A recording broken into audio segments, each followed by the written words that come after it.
Black soldier fly larva ఈరోజు ఎలాగున్నాయో చూద్దాం. చక్కగా డెవలప్ అయినాయి. మంచిగా వేసిన ఫ్రాస్ అంతా కన్జ్యూమ్ చేసుకుంటున్నాయి. చూద్దాం ఎలా ఉన్నాయో. ఈ నల్లగా ఉన్నాయి కదా, ఇవి త్వరలో ప్రీ న్యూపల్ స్టేజ్ దాటి ఈగల్లా తయారవుతాయి. ఇలా వైట్గా ఉన్నవి ఇలా నల్లగా తయారవుతాయి. నెక్స్ట్ స్టేజ్ వచ్చేసి బ్లాక్ సోల్జర్ ఫ్లై స్టేజ్ అన్నమాట. ఇది అవి వేస్ట్ అంతా తినేసి క్రియేట్ చేసిన ఫ్రాస్.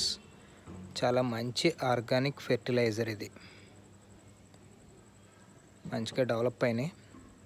చక్కగా ఈ ఈగలన్నింటినీ ఒబ్బిడి చేసి వీటిని ఎగ్స్ కింద కన్వర్ట్ చేయాలి. కొంచెం బాగా డ్రై అయిపోయింది, హ్యూమిడ్ చేసుకోవాలి. కొంచెం స్ప్రే చేసుకుంటే సరిపోతుంది. ఒక బ్యాచ్ ఎగ్స్ నుంచి 2 ట్రేల బిఎస్ఎఫ్ లార్వా వచ్చాయి. హోప్ త్వరలో ప్రొడక్షన్ పెరుగుతుంది. వైల్డ్ నుంచి కలెక్ట్ చేస్తే నేను ఎక్కడా కొనలేదు.